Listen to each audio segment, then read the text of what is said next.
Good evening, friends. This is the last session of the inaugural day. The session is on commerce and industry. To begin with, Indian economy has registered 7.6% GDP growth rate in 2015-16, and according to IMF, it will continue to maintain its robust growth. Major initiatives like Make in India, Startup India, new FDI policy, ease of doing business, the IPR policy, launch of Exim dashboard, the government e-marketplace and Twitter Seva are some of the many high points which will be touched upon in this session. It's our privilege to have with us the Honorable Minister of State Independent Charge for Commerce and Industry, Srimati Nirmala Sitharaman ji, who will tell you all about these measures. I extend a warm welcome to you, Madam. I also welcome Additional Secretary, Ministry of Commerce, Shri Anup Wadhwa. Sorry. Okay. Yeah. And Director General Foreign Trade, Shri A.K. Ballaji.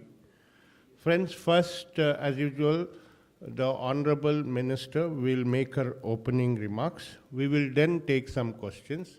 And I'm sure by now you are familiar with the points of order. Since morning I have been telling you, and also the Delhi journalists also.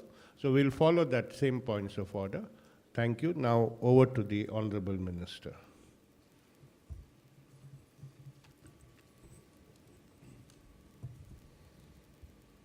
Good afternoon to all of you all. I think through periodic press interaction, most of you are fairly familiar with all the developments which are happening in specific to commerce and industry.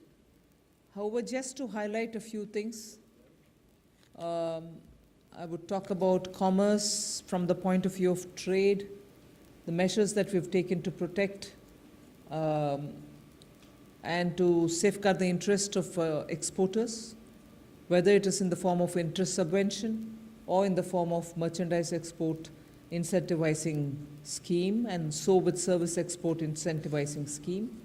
We are also working very closely with the ECGC to ensure that there is credit guarantee given for exporters. Other than that, there's a very well-planned approach to finding new markets for our exporters, because traditional markets are saturating for want of more demand. So the newer markets, newer products are being worked out.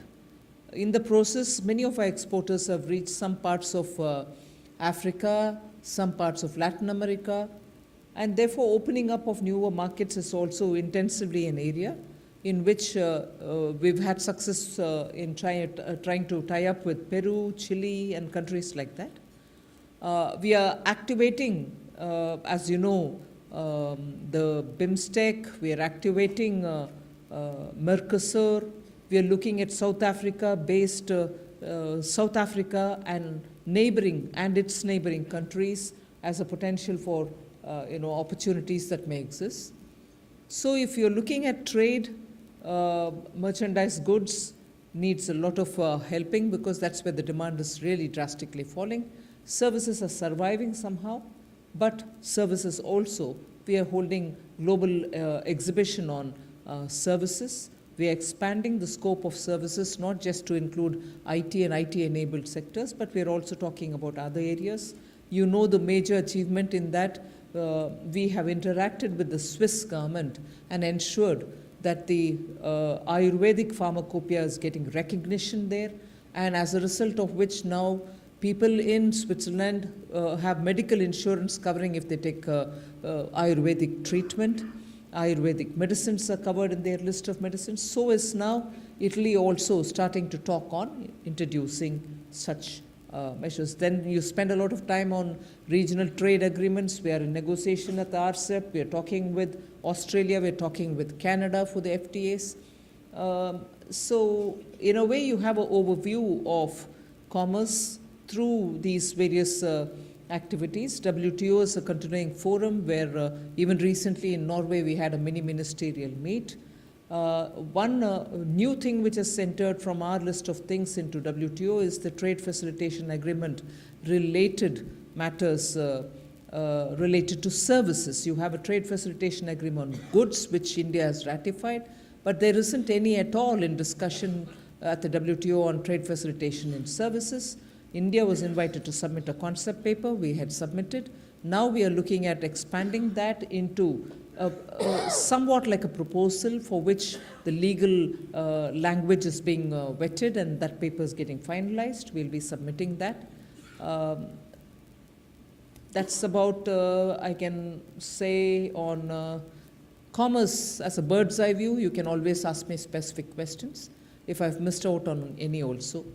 As regards industry, I think we have taken a lot of steps to energize the Delhi-Mumbai industrial corridor, the Kolkata-Amritsar corridor, Kolkata-Visakhapatnam downwards to Chennai corridor, Chennai downwards that has been extended to Thoothukudi and Kolachal, and Chennai-Bengaluru corridor.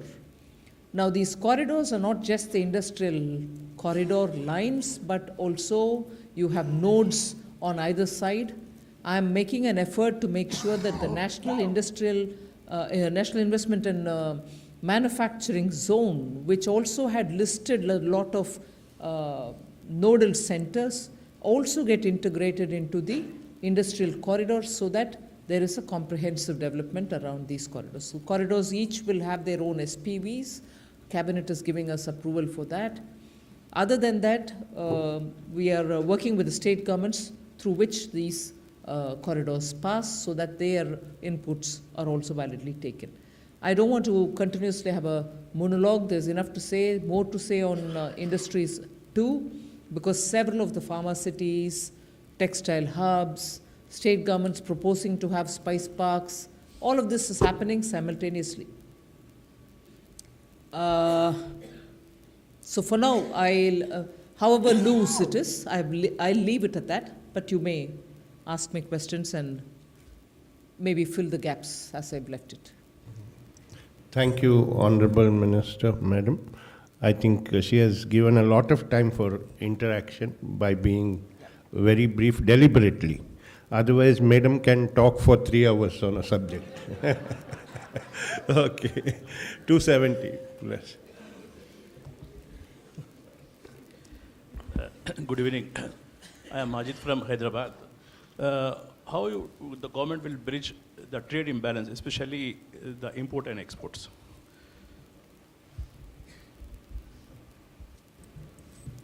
Well, we are trying to encourage exports to boost their performance to be improved sectorally.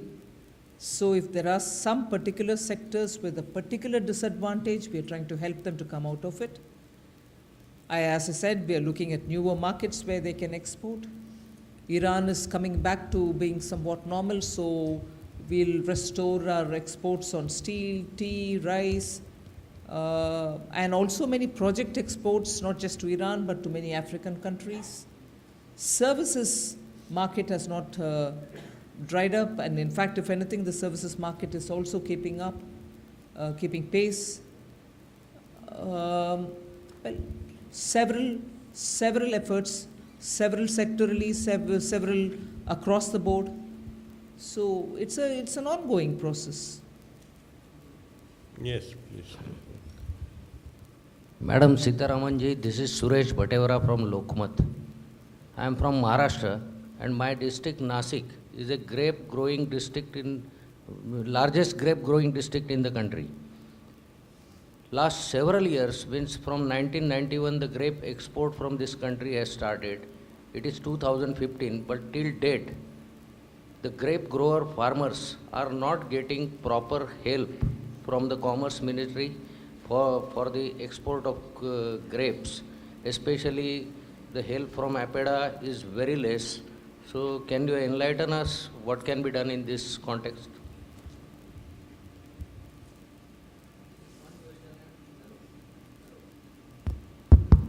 And another question I would like to ask about the startups. Much has been talked about startups. What is the progress in this context in the country? See, on the grapes, delegations meet me from Nashik. They've not told me, and next time I meet them, I'll certainly say, look, you missed out on something which our senior journalist friend has told me, that EPIDA is not helping you. And after hearing you, I'll probably go back to pulling up EPIDA saying you're not helping the grape. That's not true. That's not true at all. EPIDA is actually doing a lot of work. In fact, yesterday, grape growers from Nashik, when I was in the General Council meeting of the Horticulture Board in the Agriculture Ministry, Nashik grape growers were there. They've spoken to me. Every negotiation that I have with the US, with Australia, with the European Union, we've been talking about grape export. Of course, there's a lot of issues related to pesticide residue, which I don't agree. I'm not suggesting that Nashik growers have the problem. But if there is an issue to expand on exports related to residue-related problems, we are getting experts to come and inspect, advise on what is acceptable level. And on that, personally, I was involved in talking to growers last year. If there is an artificial level which is being brought in, that I will not accept. So on the grape growers of Nashik, I have myself been personally involved and working with them. We'll certainly like to have more grapes exported, but that's work in progress. So that's about grape. And about startup, I think since the time any project has been launched by Government India, any time, the launch of startups and the follow-up on that, and quickly responding to the grievances or any suggestions which came from the concerned startups themselves. If there's been a responsive and reactive scheme, it is startup scheme. Since April till today, not only is there enough activity happening on it, well, lots more can be done. Lots more incubators can be set up. Lots more centers where you can have startups come and meet can happen. But it has triggered a lot of interest in private sector, angel investors, newer people who want to train people to become startup centers, co-work space I've been to. So there is a lot happening on startups, but I agree, a lot more needs to be done. Yes, madam. I'm Sarita Verma from Kerala. Rubber production has been decelerating. I come from Kerala where many in plantations, many farmers have been quitting tapping. I'm sure that the government has been considering an incentive package. An incentive package has been announced, but has been planned, but it's yet to be announced. Are there price incentives? What are the insurance plan? What are the things in the anvil? What are the incentives in anvil? Well, on the rubber boards activities, I don't want to elaborate here, but they are constantly in touch with the tappers. They are in touch with the small growers of rubber, natural rubber in Kerala. A pilot project for ensuring growers was launched. There's more to be done for the betterment of rubber growers, I agree. But as it is, I think we have responded by restricting imports, permitting less quantity to come into this country, and for ensuring that the rubber which is imported duty-free under the advanced licensing is kept for a shorter period with the manufacturers so that they can, for whatever purpose they imported, they produce that and send it out as export, is not kept for 1.5 years but is reduced time to 6 months. And also again, as a measure in response to the demand of rubber growing farmers, we ensure that these imports which come in only to certain ports and not to all ports. So we have been in support. In fact, I would have, if anyone needs to accuse me of anything, they can only accuse me of saying, you've done too many times sitting and hearing rubber growers' grievances, would you want to do the same for other plantations as and when there is a problem? So I have been very, because I recognize there is an issue, I recognize there is a problem, I recognize that Indian rubbers is slightly only more than the international price of rubber, which has anyway fallen very badly. So there are issues of Indian industry wanting to import rubber rather than buy from the local market. There are several reasons we are working together on that. Yeah, Sharma. Good afternoon, ma'am. This is Ramesh Sharma from Open Eye News and Business Search, Bhopal. My question is that recent China has publicized very negatively the Indian scenario of business. So have you ever condemned it and opposed it at the international forum? Chinese Yeah, government- Chinese has published against the scenario of India pertaining to doing business. China has released news in a local newspaper of China. Well, I'm not sure who from China did it, whether the No, government no, of China or minister. I have read in the newspaper that No, I China, also- China has criticized the scenario of India, will you- that it's very difficult to do the business India being a very corrupt country and unskilled workers like that. So my question is this, have you ever, from the ministry side, condemned this news at the international level? Even I've read it in the media. The answer that I would want to give you is this. Who from China has said it is something which I want to establish. Was it the minister? Was it the prime minister? Was it the president? Or was it any government person who's done it? Or is it in a country like ours, for instance, democratic, probably in China too? It could have been an opinion generating. And is it for me to respond, or is it for us as Government of India to respond to an opinion which comes out not knowing who has commented? I'd rather first of all spend time to know who from the Government of China has said it. It's all right. Yeah, got it. Yeah. मैं सनत जैन हूँ, express media service news agency है। भारत की industrialist की सबसे बड़ी शिकायत है कि उन्हें प्रशिक्षित जैसे वो मिलने चाहिए, लोग काम करने वाले वो मिल नहीं रहे, मतलब जो शिक्षा लेके आते हैं वो उसके अनुरूप नहीं होते हैं। दूसरा, हमारी चाइना के मुकाबले भारतीय उत्पादों की कीमत ज़्यादा है। तो इस स्थिति में जैसे अभी पिछले 3 माह में अपना निर्यात व्यापार भी थोड़ा सा घटा है, तो हम चीन का मुकाबला कैसे करेंगे, ये आम लोगों में जिज्ञासा है। चीन का मुकाबला करना बहुत ही डिफरेंट स्तर से सुधार करने का आवश्यकता है, और इसमें सरकार की भागीदारी भी है और प्राइवेट सेक्टर का भागीदारी भी होगा, क्योंकि हर प्रोडक्शन में सरकार भाग नहीं लेते। प्राइवेट सेक्टर का प्रोडक्शन भी है, उनकी कॉम्पिटिटिवनेस को इंक्रीज करवाने के लिए वो सेक्टर, इंडस्ट्रियल सेक्टर ही काम करना है। और उसमें अगर बिजली के वजह से, सड़क के वजह से, या तो बाकी सब इंफ्रास्ट्रक्चर जैसे कि कॉमन एफ्लुएंट ट्रीटमेंट प्लांट वगैरह की वजह से और उन कमियों के वजह से उनके कॉम्पिटिटिवनेस में कुछ कमियां हैं, उसको सुधारने के लिए ज़रूर सरकार भाग लेगी।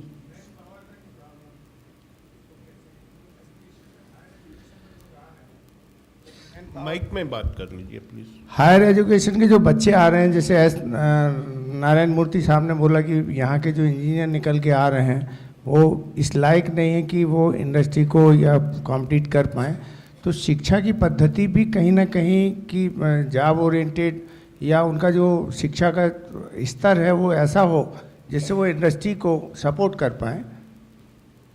नहीं, आप सही कह रहे हैं, इसीलिए मैं ये बात याद दिलाना चाहती हूँ कि HRDB और स्किल डेवलपमेंट मंत्रालय में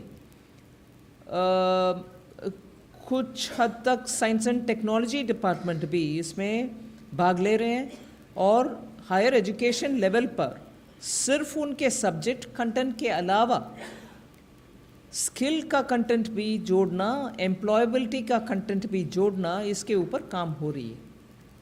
Yes, sir. Good evening, ma'am. This is Shobha Shachi here. I represent Uttar Bongo Sangbad, which is from the northern part of Bengal. My question concerns a lot of my cross-section of my region, and it is regarding the tea industry. As you must be aware, since you have visited the tea gardens personally during the last 1 year, there has been a stalemate as such, and hardly a week goes by when a new tea garden is closed, and there are hunger deaths, and game going on between the center and the state, lots of promises and assurances, but nothing concrete has been done so far during the last 2.5 years of your government. So I'd like to know your opinion regarding that. I'm not sure I'll agree with you. And certainly not, because not only that, I've been to the tea gardens, as you mentioned, not just last year, since 2014. And I've gone up to the Bhutan border in terms of tea gardens which are there, which are sick. I've met up with the workers. I've had a meeting with West Bengal government. The West Bengal government was also present during some of my visits. We had meetings in Siliguri. There are issues related to wage, the cash component of wage, issues related to the kind component of the wage. In fact, I had gone to the extent of speaking with West Bengal government to say, would you please restore some kind of a payment in those gardens which were not officially locked out, but which were inoperative. And even that Faulai Act could not be invoked unless they were locked out. And even where Faulai was invoked, the workers were not happy with it. They wanted wage rather than Faulai. So, you're right, it's a very, very complex situation. I've sought the cooperation of West Bengal Chief Minister. In fact, I was grateful that she was kind enough to give me a few minutes when she had come for the Interstate Council meeting. And she had suggested that the Chief Secretary work together with us. We have our officials working. I fully appreciate and recognize the anxiety with which you or anybody from that area would speak, because yes, the workers need better deal. We need to deal with it with a sense of urgency. Even after 2 years of spending time on it, I am still only saying this. I admit it, because there are too many different authorities working. We are only steadily making progress. Hopefully, we will make a big difference. I don't want to lose hope. I've constantly monitored with the tea board, and you're aware of a situation where sitting there, I passed an order to take over some of the gardens. We did take over, and that matter was taken to the court. And in the court, we even appealed, saying, please, last 6 years dues are there. I'm not sure it will work with the current owners who were not coming back to dealing with the workers. Well, the court orders have come. Let's hope at least now the owners are able to do justice in those gardens. The other gardens also have problem. We are working with it. I'm seized of it. I agree. I'm unable to give immediate solutions. Yeah, 254, yeah. Ma'am, I'm Pranab Talukdar. I'm from Assam, from local lady called Amar Assam. So my two question is connected with the tea. As we are producing the highest number of tea, my first question is, the lot of youth, upcoming generation now, they are coming in the small tea producer in Assam, and they produce a huge amount of in quantum wise, but not in quality wise, because now the factor of organic and inorganic is very much important for exporting of tea.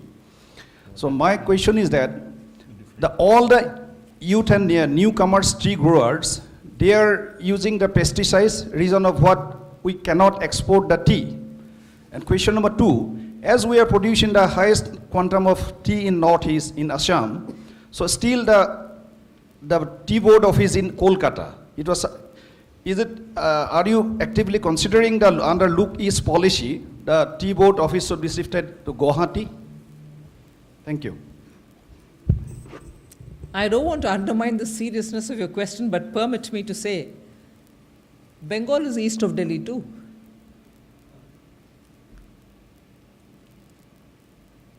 Assam grows a lot of tea. We have in fact made sure that the tea board and its staff are mobile enough to move around and ensure the collection happens. Issues related to pesticide residue, if any, I'm not saying it has, or issues related to better output, medicines and other things which can be acceptably used, issues of this nature are being dealt by the tea board. In fact, very recently, in order to benefit tea growers who don't have a tea processing unit in the nearby neighborhood and who were going through a lot of problem to search for a tea processing unit, we have given orders to ensure that the local SHG groups can set up processing units with limited capacity, with very small capacity, whether it's 50 or 500, it doesn't matter, small capacities, and that they can, under the bought leaf factory category, buy the leaves, process it, and also then help to auction it. So we have flexed the existing rules to ensure that growers in parts where there are no processing units, SHG groups will be given the right to establish very small units which are not going to be capital intensive. And we are also making sure that the tea board will facilitate fund allocation through one or the other means, whether it's mudra, whether it's any other, so that units can be, factories can be set up there to overcome this problem. We are also working to ensure that what are the kind of things that they can use in the growth of tea. We are also ensuring that there are farmers who can slowly move out of what they're practicing now to grow organic tea leaves. Yeah, well, we have time. I will come back to you. Yeah, please ask your question. Good afternoon, ma'am. My name is Shashwat Gupta Ray. I'm editor of Govindak Times from Panjim. Ma'am, my question is it's in two parts. One is the issue of availability of land bank for new industry. Every time there is a issue about setting up industry, there's always a question mark on the land availability and the disputes that are arising out of land acquisition, especially in nature beds like Goa. What is the government stand in terms of land availability and land bank for new industry? And the second question is, ma'am, Goa per se is very primarily has been dependent on mining and now tourism. But there is no proper manufacturing concern as such to literally support the Goan economy, especially the government exchequer, if either of them fails, like it happened when mining was banned in Goa and tourism also slipped last year. So does the government have any policy on having more manufacturing concerns or development-oriented industry in Goa? This question is specific to Goa? See, the word, the expression land bank, I'm not very comfortable with. Let's be sure, industry, when it needs land, there's an option that they can buy it. But when they don't and when they approach governments, it'll be the state governments which take care of allotting land that they have, which are not cultivable lands, which are cultivable, probably one crop lands. We don't know. The state governments have complete domain right over it. It is their prerogative. They would allot through the industrial, every state has one infrastructure corporation, industrial infrastructure corporation. So they allot the land for the industries, and industries are hopefully set up on that basis. So the center cannot be talking about land, particularly because land is a state subject. So that's one thing. As regards Goa, you're talking about Goa resources being utilized. That was a specific case of iron ore, which was in the court, which had two dimensions to it. One about extracting iron ore. The other was iron ore, which was already dug out and kept in huge mounds, whether that could be sold off or not. The court had a look into it. Some relief was given, some other probably relief is awaited. That's a different subject altogether. Tourism in Goa. Now Goa is becoming the hub for conventions. Goa is becoming the center for film festivals. And I've not really looked into the figures of tourist flow in Goa to, exchange with you about your facts which you've quoted. My concern is regarding industry. There's no proper manufacturing concern, let's say, for pharma. There is a national manufacturing policy. It's up to the state governments to set up industries, sir. The policy is us, no doubt. But it is for state governments also to look what are the kind of industries they want, where do they want to set up. But one thing I will definitely tell you, I hope there is no picture in your mind which says there's no industry in Goa. Today, many of the medical devices which are being sent out of the country go from Goa. There are a lot of high-tech industries, small but considerably contributing to exports. Many of the medical stents which go out of the country go from Goa. Cashew processing units are in Goa. There are quite a few industries which are in and around within Goa. So industries are not completely absent. You may want more of them, but they are there. Good evening, ma'am. I'm Prabodh Jamwal, Kashmir Times editor from Jammu and Kashmir. Under SEFTA proposals, 2 trade facilitation centers were opened between India and Pakistan in Jammu and Kashmir. There was a proposal to convert it and link this trade with banking. What are the proposals and what are the proposals in the near future? Thank you. I'm not sure if I've understood the question. Let me repeat it, correct me if I'm wrong. Under SAFTA proposals in 2004 January in You want to Islamabad, answer? trade facilitation centers were opened, one in Chakanabag and another is Aman Bridge in Kashmir, and Chakanabag is in Jammu region. Then there was a proposal to open 3 more centers for import and export between India and Pakistan, not only on barter basis, but also through banking. So what are the in near future, the proposals and the stand of the government of India? I'll ask Anup Vadavanji, who was once in finance, then my DGFT, now he's taking care of policy. You can, Anupji? See, I'm not aware of the particular situation that these trade centers are in, but otherwise in general there is a policy to eventually move from barter trade to bank-based trade. But I'll need to check with my colleague who looks after Pakistan and I can get back to you. I'll take your particulars after this meeting and I can get back to you. Yeah, Vishwanath. Yeah. I am Vishwanathan, editor Industrial Economist from Chennai. You expressed some concern, some data on foreign trade. I would like to cite 2 instances, one import and one export, where you can do a lot to improve the situation. One relates to corruption. You very rightly reacted to the mention of this. Engineering exporter who does business about 500 crores says he cannot move his container without paying speed money. He said he has brought it to your notice, but there is a problem of dealing it too openly because you know the problem, what it is. Once I asked him, why can't you make an issue out of it? He says, the container will be detained, I have to supply the product to US on just-in-time basis. If he delays it, asks me to open it and go through that in detail, I will lose my shirt. There's one, madam.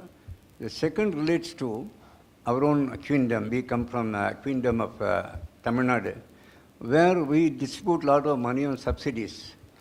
About 2,000 crores of subsidies were spent a year on import of mixies and grinders and fans.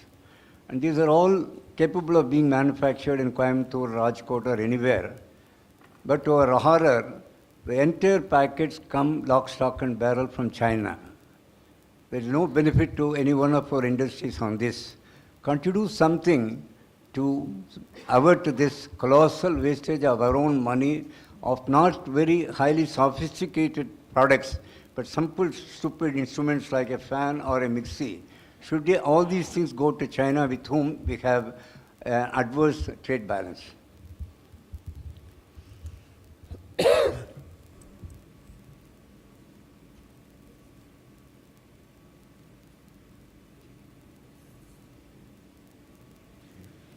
I'm actually searching for words.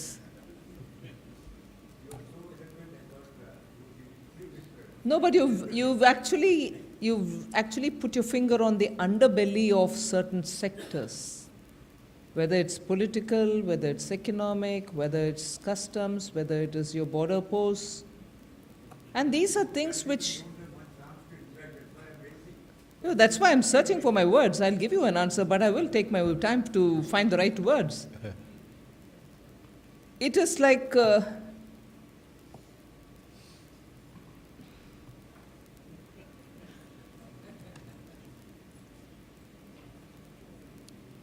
If I suggest something to talk about, why not buy Indian and then give what you promised, which is what you're suggesting. I'm in a way going along with populist promises. Do I need to do that? Am I answerable for that? It's not my party's promise. So technically speaking, that's an area in which if I go along the path that you've laid for me, I will be commenting on an area which is not my domain at all. But as regards goods which are held up, containers which can't move because of what you think, corruption, I will certainly take it up with the customs because that directly hurts my export capacity. I will definitely do that. Yeah. Madam good evening, this is Hanikumar from Puthiya Thalaimurai. நான் என்னோட கொஷின்ஸை தமிழ்லேயே கேட்க விரும்புகிறேன். இப்போ ரீசெண்டாக world bank கொடுத்த அந்த ஃபிகர்ஸில் தமிழ்நாடு... மெதுவாக கேளுங்க, ரொம்ப ஃபாஸ்ட்டாக போகிறீங்க நீங்கள். ரீசெண்டாக வேர்ல்டு பேங்க் கொடுத்த அந்த ஃபிகர்ஸில் ஈஸ் ஆஃப் டூயிங் பிஸ்னஸ் அதில் தமிழ்நாட்டுக்கு 18th பிளேஸ் கொடுத்துருந்தாங்க. எல்லியர் லாஸ்ட் இயர் வந்து 12th பிளேஸ். நீங்கள் மெதுவாக பேசுகிறது உறக்கவும் பேசணும். ஆனால் ஏர்லியர் லாஸ்ட் இயர் வந்து 12th பிளேஸ் வந்து கொடுத்துருந்தாங்க. ஸோ இந்த மாதிரி ஒரு பின்னுக்கு தள்ளப்படுறதுக்கு என்ன காரணம் நினைக்கிறீங்க? அண்ட் ஆஸ் அ காமர்ஸ் மினிஸ்டராக இது சரின்னு நினைக்கிறீங்களா? அந்த மாதிரி 18th ஈஸ் ஆஃப் டூயிங் பிஸ்னஸில் தமிழ்நாட்டில் பண்ணுறதுல பிரச்சனை இருக்குது அப்படின்னு நினைக்கிறீங்களா? அப்படி பிரச்சனை இருக்குன்னா என்னென்ன செக்டார்ஸில் பிரச்சனை இருக்குது? எந்தெந்த பாலிசிஸை தமிழ்நாடு கவர்மெண்ட் மாற்றி நினைக்கிறீங்க? அதாவது லேண்ட் அக்விசிஷனாக இருக்கட்டும், மற்ற டாக்ஸேஷன்ஸ், இந்த மாதிரி எந்த மாதிரி பிரச்சனைகள் இருக்குதுன்னு நினைக்கிறீங்க? ஏன்னா இப்போது ஃபாக்ஸ்கானை மூடியிருந்தாங்க, நோக்கியாவை மூடியிருந்தாங்க. ஸோ அப்படி பிரச்சனை இருக்குன்னா எந்தெந்த செக்டார்ஸில் அந்த பிரச்சனை வந்திருக்கு? என்னென்ன செக்டார்ஸில் அந்த மாதிரி பாலிசிஸை தமிழ்நாடு கவர்மெண்ட் மாற்றிக்கணும்னு நினைக்கிறீங்க?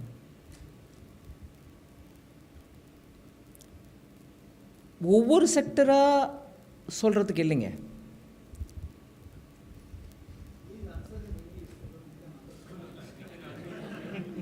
இங்கிலீஷில் சொல்லட்டுமா? பரவாயில்லையா? நீங்கள் தமிழில் கேட்டு நான் இங்கிலீஷில் சொல்கிறேன். See, the question which was asked was ease of doing business pertaining to Tamil Nadu as to why from rank 12 to rank 15 it is gone backwards, it's not progressed, as to why that has happened, and also would we know the sectors in which improvements have not happened as a result of which Tamil Nadu's position has worsened. So my answer to that is, it's not sectors. The first year you had about 90 different steps that each state had to address to remove hurdles if there were any, to deregulate, to remove unwanted rules and regulations. Where there were too many paper, remove the paper and put it online, things like that. So there were for 90 different steps, which the state governments were well informed in advance. All states knew it. And that was for 14-15. For 15-16, the current ranking is based on இல்லைங்க, number of items சொல்கிறேன், எந்த வருஷத்துக்கு ranking. So first ranking was based on steps taken between 14 and 15, years 2014 and 15. The next set of ranking was based on the years 15-16, where nearly 340 items were listed for every state to address. If you've progressed in each one of them, your position improved. So those sectors are very well known. Sectors in the sense, those issues on which you had to remove hurdles, make it easy, were known to the state governments. நம்ம state government தெரியுங்க. So on those, if they had improved, and at least if 50%, 70% were fulfilled, they could have been higher in the list. Yeah, please ask. Sorry? It is going on. The scheme is going on in Kerala. Right. And they are seeking financial assistance from central government.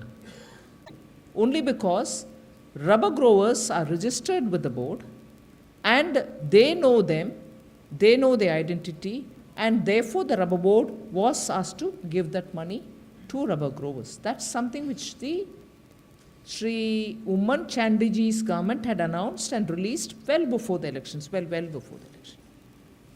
Yeah, I'll take a last question from this side, then we'll move to Delhi hello media. Yes. నమస్తే madam, నేను తెలుగులో మాట్లాడతానండి. ఈ ఇవాళ ఆంధ్రప్రదేశ్ తెలంగాణ రాష్ట్రాలకు సంబంధించి first second స్థానాలు ఇచ్చారు. అంటే ఇద్దరికి ఫస్ట్ స్థానాలు ఇచ్చారు. అయితే కేంద్ర ప్రభుత్వం మాకు ఎటువంటి సహాయం చేయలేదు అనేది ఆ రెండు రాష్ట్ర ప్రభుత్వాలు చేస్తున్న కామెంట్స్. అంటే మాకు పరిశ్రమల పరంగా కానీ ఇంకే రకమైన కానీ కూడా మాకు సహాయం చేయట్లేదని చెప్తున్నాయి. మరి ఏ రకంగా మీరు ఆ రెండు రాష్ట్రాలకు ఫస్ట్ స్థానాలు ఇచ్చారనేది? ఎందుకంటే నేను నవ తెలంగాణ పత్రిక, హైదరాబాదు, నా పేరు వేణుమాధవరావు. ఏ రాష్ట్రానికి కూడా మేము సహాయం చేయలేదండి. ఆంధ్రప్రదేశ్, తెలంగాణకు మాత్రం కాదు, భారతదేశంలో ఉన్న ఏ రాష్ట్రానికి కూడా మేము ఏ రకంగా కూడా సహాయం చేయలేం. ర్యాంకింగ్ చేసినది ఒక పథకం ద్వారా వరల్డ్ బ్యాంక్ సహాయంతో వాళ్ళ ఫార్ములాని ఉపయోగించి స్టేట్స్ తోటి మాట్లాడి వాళ్ళని కూడా మాతో చేర్చుకొని మేము కలిసి ఏ రకంగా మనం చేసుకుంటే ర్యాంకింగ్ బాగా వస్తుంది, ఎలా చేయాలి, బిజినెస్ చేసే వాళ్ళకి సువిధ మనం ఎలా చేసి కల్పించగలుగుతాం అనేది మాట్లాడినాక ర్యాంకింగ్ పద్ధతి మొదలైంది. అందువల్ల వాళ్ళిద్దరికి మాత్రం చేయలేదు అనేది సరికాదు, ఎవరికి చేయలేదు కదా. Madam, I am Dilip from Odisha. The SEZ all across the countries are not coming up, and those have come up are not doing well. In Odisha, we have about 16 SEZ registered, but none of them are coming up.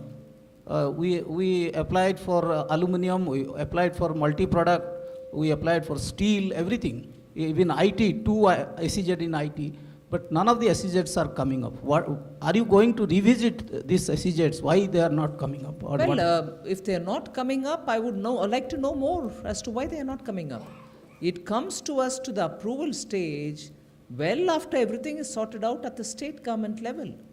And if they're not coming up, if the land has been locked up for the purpose with no development or no progress happening, it will be the state government also for them to come and tell us it's not happening, would you want to denotify? That is something which only the state can do, and then let us know for us to denotify. So the process always gets triggered to notify or gets triggered even to denotify through the state government.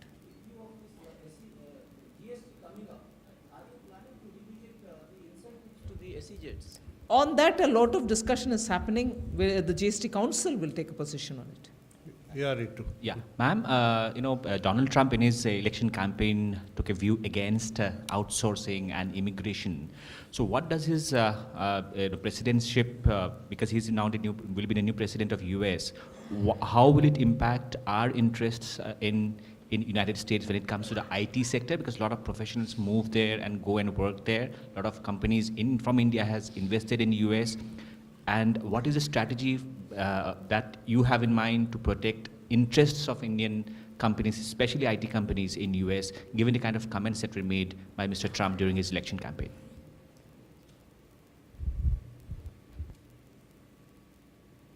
We'll continue to negotiate with the government there, even after the new president-elect now, who takes charge in early January, middle January. And we should certainly, at the earliest available moment, give a brief and a profile of where our industry is, what is their contribution, particularly the IT sector that you're referring to the US economy, and hope that the President-elect will deal with it in all fairness. Yes, Sharma.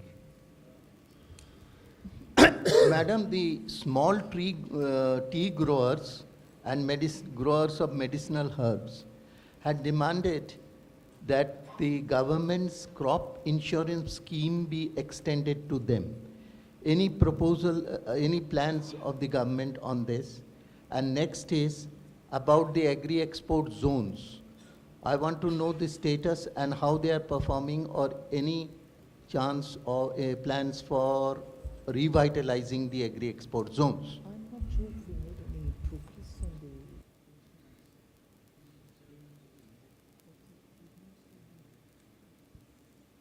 See, on the insurance, you're right, we are considering extending it to the tea growers, small tea growers.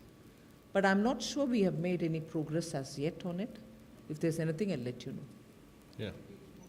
Huh? Agri-export zone. See, all these export zones, whether it is a multi-level agri, specifically notified zones, their progress and the contribution that they're making, particularly to exports, are all being periodically reviewed. I need to definitely come back to you on the agri-export zones. Madam, there are 2-3 written questions. I'll read one from Suresh from Lokpat, Maharashtra. He says it's very, very important.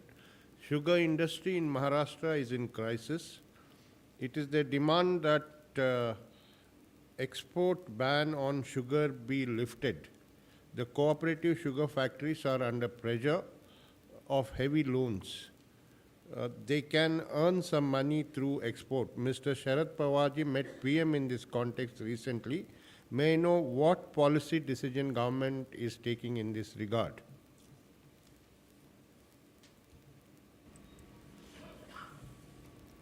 If anything, this government, as regards sugar, I don't know where this gentleman is seated. Yeah. You asked us a question orally. You could have asked this also. Why this is written? So you should have given your first question also in the written form. I could have kept it for my record. See, as regards sugar and the loans which are pending through the mills for the farmers, if anything, this was the government coming in 14, took measures in stages to clear all the mill dues for the sugar cane growers. The government of India made sure it spoke and asked the mill owners that yes, we will clear your money, you provided, pass it on directly to the cane growers. And after which the mills were asked to contact banks for credit. That's the first stage. I have not completed my answer. I know you have lots to say on sugar, but wait, even I have to say a lot. So that's one. The second year came, by which time the Jan Dhan Yojana had already grounded itself. So we took a stage again forward and said, look, we are willing to give you to clear the farmers' dues, but give us the account numbers, we directly do a DBT to the farmers. That's what we did. And therefore, if there were cane arrears which were due to the farmers, it was during this government that salon se jo arrears which were lying left like that came down from about 100% to say 90. There still may be some dues somewhere. But majority of the cane growing farmers' arrears were cleared either by direct benefit transfer or the first year before the Jan Dhan through the government sending it directly. After which the mills were asked to contact, if they had cleared the dues, they were asked to contact the banks to get interest-free loans. So I would want to tell you that on a sensitive commodity like sugar, already organic sugar goes without any difficulty in export. Already in some advanced authorization areas concerning the SEZs, raw sugar goes out. The government has been repeatedly saying convert some for ethanol, if possible make raw sugar rather than refined sugar, because exports can be benefited. So these are largely the steps we have taken, but I still think that you have a issue. What is it now? Please. There is difference between UP sugar mills and Maharashtra sugar mills, because Maharashtra major sugar mills are cooperative sugar mills. Farmers are the owners, and those cooperative sugar factories are under pressure of loans, not the cane growers. Therefore, it is their demand that export ban should be lifted for refined sugar so that they can earn something and they can repay the money. They have to pay FRP also to the farmers. So Maharashtra sugar factories till date, they are abiding with the law, and in this context, Mr. Sharad Pawar has recently met Mr. Modi to resolve this issue. I'll pass this message on to Consumer Affairs. If they think that's not going to lead to a hike in the price of sugar, I'll be glad to allow them to export. This gentleman's throat is really bad, madam. His name is Loyal Akpa, editor, Taudang Times, Daily News. He says, Manipur was merged 15th October 1949 with India. We people of Manipur are proud to be Indian nationals, but Manipur has no industries till today, even after 67 years. Do you have any plans to establish permanent industries and factories in Manipur? The central government will be happy to do anything that it takes to develop Manipur's industries. There is definitely a lot of potential. If not helping, as it is, the Government of India, Prime Minister's own initiative pushed a lot of sports-related activities to Manipur. If there are industries which want to go there and produce sports equipments, I'm taking that as an example, we'll be happy to support. But the proposal has to come from the state government. Yes. Saravanan Chennai நாணயம் விகடன் நீங்கள் பேசும்போது பெரு Chile போன்ற நாடுகளுக்கு வந்து புது market பார்த்துக்கிட்டு இருக்கோன்னு சொன்னீங்க. அங்கே எந்த மாதிரி பொருட்களை ஏற்றுமதி பண்ணுறதுக்கு இந்தியாவிலேருந்து வாய்ப்பு இருக்குது? முதல்ல நம்மளோட மருந்து பொருட்கள், அதாவது உடம்பு சரியில்லைன்னா உங்களுக்கு மருத்துவர்கிட்ட போய் மருந்து வாங்குறீங்க, அந்த மருந்து பொருட்கள், அதே மாதிரி நம்மளோட ஆட்டோமொபைல்ஸ், நம்மளோட டெக்ஸ்டைல்ஸ், என்ஜினியரிங் எக்யூப்மெண்ட்ஸ், இது எல்லாத்துக்கும் அங்கே நல்ல ஒரு சான்ஸ் இருக்குது. அதோடு இல்லாமல் அங்கே உங்களுக்கு தெரியும், சில்லிலேருந்து காப்பர் எக்ஸ்போர்ட்டு நடக்குது. நம்மளுக்கு காப்பர் ரொம்ப தேவை. அந்த நாட்டிலேருந்து நம்மளுக்கு எளிமையான முறையில் காப்பர் ரா மெட்டீரியலாக வந்து சேர்றதுக்கு இப்போ வாய்ப்பு இருக்குது. ஏன்னா நம்ம அக்ரிமெண்ட் சைன் பண்ணிருக்கோம் அவங்களோட. हेलो मैडम मिनिस्टर, मैं रजनीकांत वशिष्ठ लखनऊ से। कानपुर को कभी मैनचेस्टर कहा जाता था इंडस्ट्री के लिहाज से। वो कानपुर शहर में अब लेदर इंडस्ट्री है और वो भी बहुत ही बैड शेप में because of pollution concerns and all that. क्या उसके लिए कानपुर को इंडस्ट्रियली डेवलप करने के लिए कोई प्लान्स मिनिस्ट्री के पास है?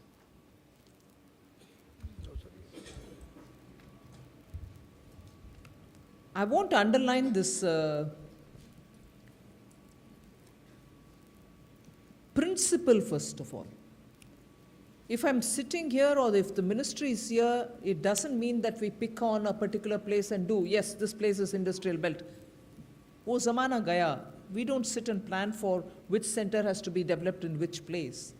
If proposals come from states, if it's an SEZ or if it's something where our intervention is required, we do. Earlier, for export promotion, some kind of an infrastructure creating expenditure was involved. We used to send the money in the name of ASAID. Now that doesn't anymore happen because ASAID money has gone off to the state governments under the 14th Finance Commission. So particularly on Kanpur or on any particular area from any other part, no, we don't sit and plan for it. It is for the state governments to do it. And if there are any technical assistance or if there are any project assistance or if investments have to go there, some FDI is coming and they want to set up a business, we come into the picture.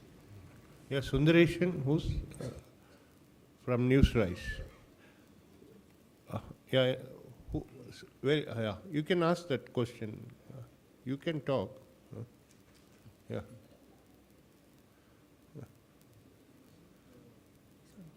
Am I audible? Yeah. So the question is regarding FDI policy in e-commerce, specifically FDI policy in e-commerce, specifically B2C. B2B I talked about earlier this year, but B2C, it's still not clear. What is the status on that? Apart from that, another thing that there was this thing about harmonizing FDI policy across sectors. One of them would be Amitabh Kant sir had said that we would harmonize FMCG, retail and e-commerce together. Hang on. I'm a bit slow with my English. You're too quick. So the first question is FDI in e-commerce, business to consumers. The second, what is the status on that? The second question is harmonizing FDI policy across sectors. So there was supposed to be a committee. What is the status on that? So these are the two questions. The first one I thought was very clear. If anything, I go on, every press conference there's at least one question on it, and I've honestly answered it, not in single line, in paragraphs. FDI, B2C, no. Clear? Then the second, I might have to ask Balla, or I might have to ask a former DGFT as to what is it that you're talking about in FDI across the board, reconciliation, rationalizing, Niti Aayog, Amitabh Kant. I have no idea. If one of them can speak, I'm glad to hear. Atul, do you want to come here to answer that? Because Harmonization across sectors, FDI. please come, because I'm.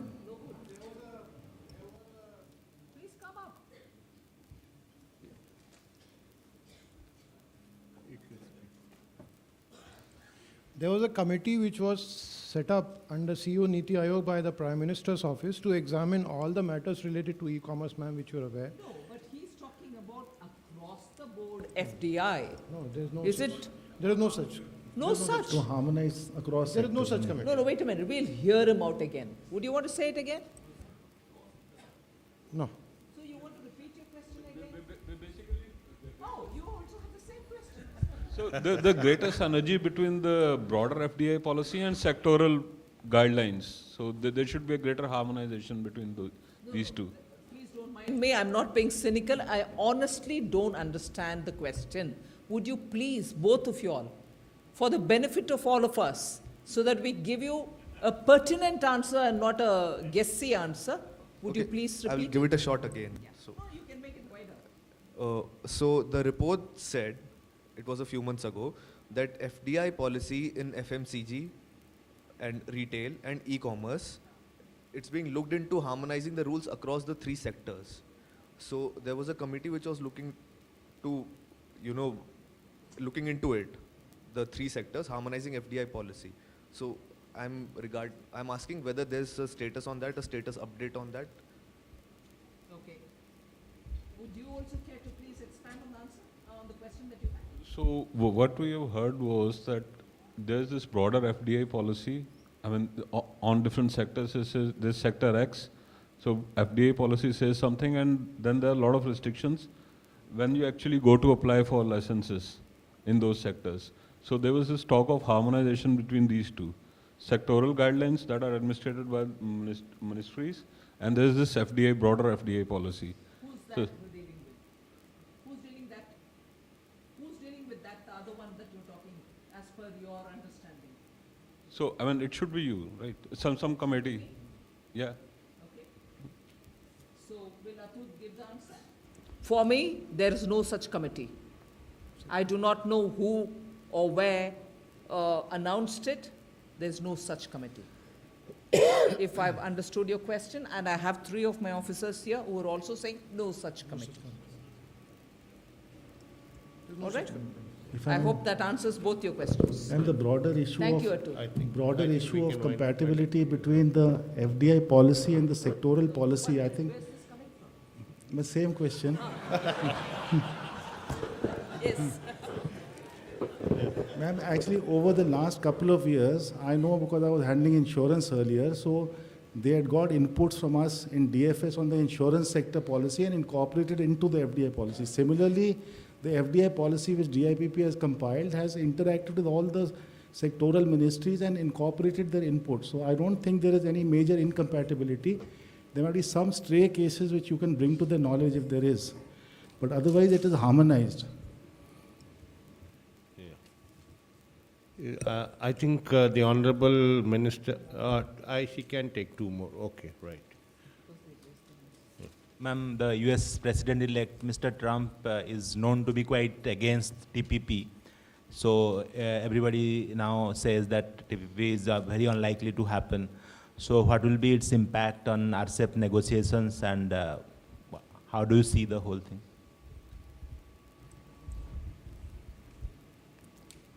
What each of the candidates said during campaign is one thing.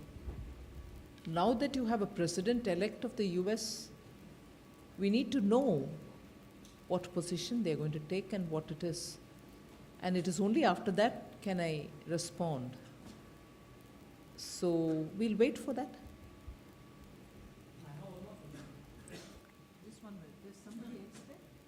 Yeah. Put it on. Yeah. More protectionist measures for the steel industry, the domestic steel industry in particular. Steel? Yes, ma'am. Any more? No. Any more? There is an anti-dumping duty. At least that was being talked about. One minute. Yes, ma'am. Now, the reason why I'm asking you in the form of a question or answering you in the form of a question is the anti-dumping duty, which is for a period of time, was originally for certain number of items, which was 173, am I right, Palla? MIP. Mm-hmm. That 173 from the MIP from that has come down to 66 or something. All right? That's one side of the story. The other is the anti-dumping. There's no more. So, our ministry deals with these, and only these two are the instruments that we utilize, and that's about it. Yeah? so there will be no more measures. I've answered you. Okay. Yeah. சிக்கான நிறைய public sector யூனிட்ஸை central governments வந்து அதை shut down பண்ணுறதுக்கு decide பண்ணியிருந்தாங்க. So அதில் sick units, public sector units, so அதில் ஒன்று Salem Steel Authority of India. So அதை மூடக்கூடாது, வேறு ஆல்டர்னேட்டிவ் பண்ணணும் அப்படின்னு நிறைய எம்ப்ளாயிஸ் கேட்டுட்ருக்காங்க.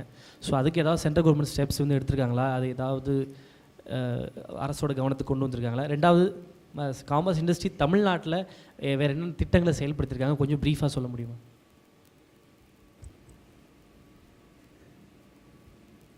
சேலம் ஸ்டீலை பற்றி ரெப்ரசன்டேஷன் வந்து சேர்ந்ததா எனக்கு தெரியாது. ஸ்டீல் மினிஸ்ட்ரிக்கு போயிருக்கலாம். ஸ்டீல் மினிஸ்ட்ரி அதுக்கு தகுந்த பதில் உங்களுக்கு கொடுப்பாங்க, அதை நான் சொல்ல முடியாது.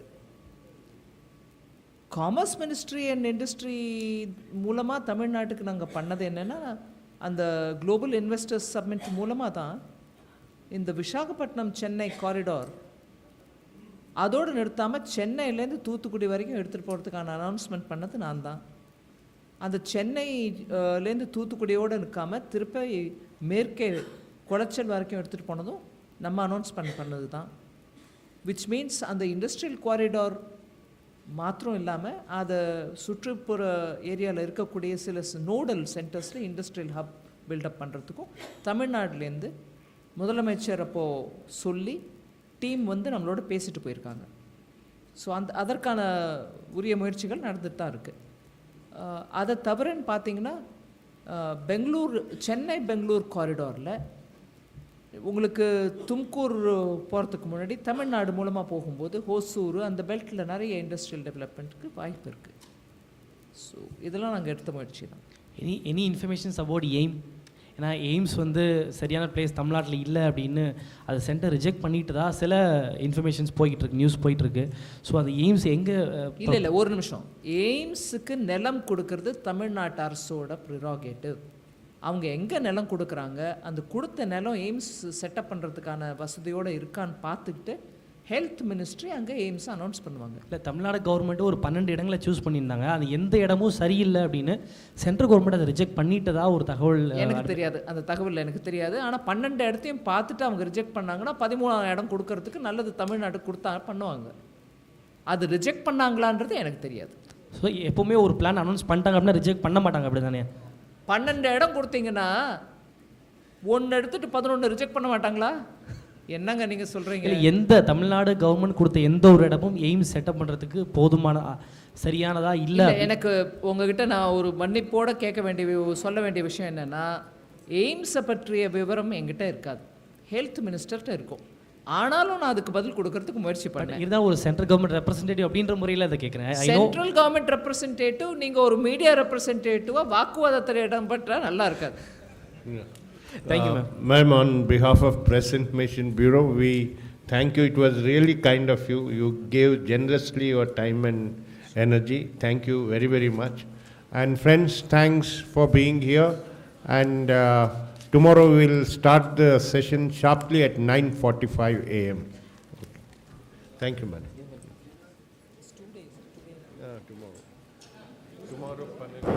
Important information for our outstation delegates. I request the outstation delegates to please hold back for 2 minutes. Important information for you. Tomorrow's session starts sharp at 9:45 a.m. You are requested to be